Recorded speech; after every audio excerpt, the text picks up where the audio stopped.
What makes Max Holloway look untouchable in some of his fights? Is it his legendary chin? His relentless pace? No fighter in UFC history, guys, in any fight has attempted as many strikes as Max Holloway has tonight, 631 and counting. Or something else entirely?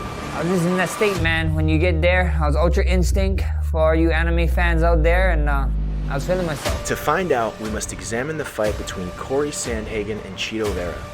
Corey Sandhagen dominated the entire fight in his greatest performance ever. He then described it as an out-of-body experience. I felt like all of the thoughts and all of the distracting things that sometimes happen in a fight were completely ignored, and this like higher being, better version, like best no thinker, just actor was running the show. Like it's almost like I was watching the thing happen while I was in the fight. This idea was studied extensively and written about in Timothy Galloway's book, The Inner Game of Tennis. Galloway, a prominent tennis player, realized there are two selves inside each of us. He named them Self 1 and Self 2. Self 1 is our ego mind, which gives instructions to Self 2. Self 2 is the side of us that actually carries out the instructions. Galloway realized when Self 1 is running the show, we're stuck in a loop of thinking, analyzing, and self-critiquing. When we allow Self 2 to take over, we enter into flow and operate at our absolute best. This is seen with Max Holloway. Examine how he describes Self 1 during the beginning of his Cater fight. When he first threw his first jab out there, I was like, oh, this jab is like, it wasn't fast. I was thinking that it's not that fast. And then he started catching me with it. I was like, what the I was like, what are you doing, Max? Slip this jab. I could see it coming at me, and I was watching it just hit me. Boom. Yeah. Boom. I was like, bro, what is going on? So it's an off-speed pitch. Yeah. Well, what do you think it is? What, it was just timing? It was just, yeah, I thought so. I was just watching. I was like, yeah, I can slip this. And punk hit me. I was like, what is going on? So Max's Self 1 was telling his Self 2 to slip the jab and self-critiquing that he should be slipping. The issue is that by the time these orders get to Self 2, it's too late. However, Max would end up putting on a masterclass this fight, capped off by one of his most iconic moments ever. So how did he do it? The first part of Max going Ultra Instinct is his choice of opponents. Galloway states that challenge serves as the catalyst for activating this deeper, instinctual aspect of oneself. If something is too easy, we get bored. If it's too hard, we get frustrated. If it's at the edge of our capabilities and we need to be at our best, Self 2 is likely to emerge. This is seen in Max's strength of schedule. He legitimately only fights the best of the best, and when he can't find them in his weight class, he moves to another one. He's moved up to lightweight 3 times in extremely disadvantageous situations. First, moving up on a short notice fight to fight the 29-0 Khabib who had never lost a round. Then, moving up on a short notice fight against Dustin Poirier, who he'd lost to early on in his career. And most recently, he moved up to accept the fight at lightweight against the hardest-hitting 155er, Justin Gaethje. Max legitimately only challenges himself. Bro, you know, we're the best in the world. I just want to fight the best guy in the world, you know, so. And his desire to challenge himself is the first prerequisite for his Self 2 to emerge. The next prerequisite is for him to enter the present moment. Critiquing ourselves is thinking in the past. When Max thinks, I should have slipped that jab, he's in the past. And when he thinks, come on, slip this next jab, he's in the future. When we're thinking of the past or the future, it's impossible for us to be in the present moment. Galloway writes the best way to get into the present moment is to engage our senses. When we engage our senses, we engage with the present moment, as we're focusing on what we're feeling and not what we're thinking. Too much thinking takes us out of the present moment, and in fighting has the harshest consequences. Luckily for Max, he's an extremely present person. When people ask him about the past, he always says, yeah, it is what it is, you know? It is what it is, you know? Man, it is what it is, you know? And when they ask him to predict the future, he says, we're gonna find out. That's a beautiful thing. We're gonna find out. You know what's beautiful? We find out Saturday night, baby.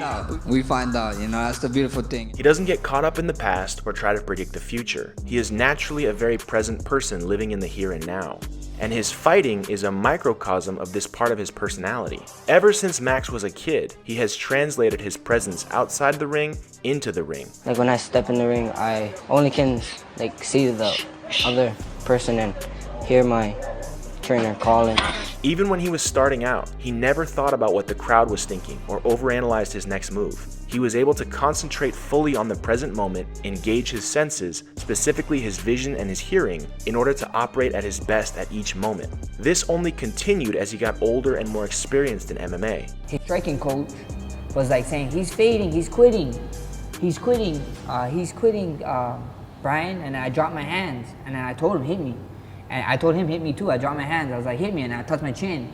And he's like, And then he's like, look, he's fading. I told him, no, I'm gonna be here all day. I don't know about you. Max is able to process what Ortega's coach is saying and even respond to him, all while he's in a world title fight against one of the best in the world. It's because his self 1 is hearing and processing Ortega's coach, while his self 2 continues fighting instinctively. The most famous example of Max letting his self 2 take over as his self 1 has a conversation is his fight with Calvin Kattar. Kattar is a high-level boxer with real knockout power. In the middle of a 5-round war, Max hears the commentary booth talk about his volume. And I remember hitting him with a combo, and then I heard them saying something about counting it up, and then that's how it started. I looked at them, I said, yeah, count it up, count it up. When Max responds to the commentary booth mid-fight, it suggests his self 1 is focused on his hearing and his self 2 is fighting Kattar. Shortly after, he delivers one of the most iconic moments in UFC history. The commentary team! It's because his self 2 is in the driver's seat, controlling his actions and reactions in the fight, allowing his body to execute techniques and strategies without the need for conscious thought or direction from self 1. I heard a good friend DC there chatting it up, so I was like, hey, I want to get in this conversation, you know, so I had to scream at him. Turn it up! I'm the best boxer you see, baby! In short, his conscious mind, self 1, is having a conversation with the commentators, while his unconscious mind, self 2, is fighting Kattar based on his instincts. This is only attained through Max's countless reps. What I mean by this is Max programs his mind through 2 types of reps, mental and physical. Mentally, Max engages in constant visualization. Through the process of visualization, the mind can't tell the difference between imagined events and real experiences. Visualization is key to me. I visualize the ways that I can win the fight. I visualize the ways I can lose the fight. I visualize certain combinations that I'm gonna hit on this guy. Each time Max visualizes sequences, his subconscious mind stores that information as muscle memory. With repeated visualization, these mental rehearsals create deeper neural pathways, strengthening the connections in his subconscious mind. This muscle memory is what takes over when self 2 is in the driver's seat. The second part of his reps are physical. While most fighters hard spar, Max is notorious for being one of the few fighters to not spar at all. While he did it early in his career, he realized the risk is not worth the reward. Now he only does touch sparring, and it gets him more physical reps than anyone else. The second fight for the Qatar, we didn't spar, but I moved with my partners. You know, we grappled or we had stand up. We had ideas of this is how he moves. So I just got used to the movement. And whenever I watch tape, we look for consistencies. Guys that they do consistent movements all the time, and we work for those movements. And then we go, we apply, we ask my partner to go, and now it's much more easier to ask someone to replicate this guy for me while we're moving versus to ask someone to replicate somebody when we're sparring hard. Max does touch sparring where his partners replicate his opponent's tendencies. Doing this gets you many more reps than an actual spar. His sparring partners can give him the tendencies he's looking for over and over and over, further strengthening those neural pathways in his brain. This is why, come fight night, Max not only has not taken any damage in training, hence his granite chin, but he has many more reps than anyone else. And with the reps downloaded, Max can have fun while self 2 does the heavy lifting. These moments that my point down moment, the blocking moment, you know, all these moments, I'm just in this state where I'm just having the time of my life, having fun. And he's gotten more reps than his opponent, physically and mentally, than his opponent has got of him, as they've likely been hard sparring. He's focused on the present moment and solely on what he sees and hears, not thinking about the past or the future, which leads to the final piece, why his cardio is insane. Max has world-famous cardio. While part of this is due to how he doesn't load up big on punches, I believe a big part of it is due to his self 2 taking control. When self 1 is in control, there's tons of thinking, and thinking costs energy. In chess tournaments, players burn up to 6,000 calories per day.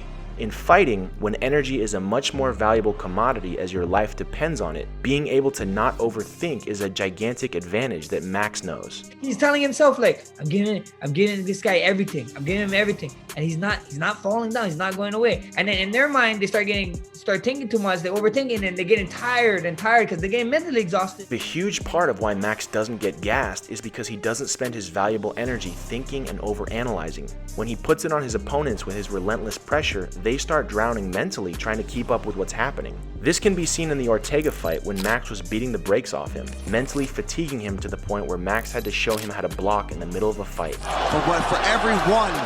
When the other guy's busy overthinking and questioning himself, Max is allowing his instincts that he's programmed in through touch sparring and visualization take over, which leads to him being at his best while his opponent is at their worst, leading to some iconic moments.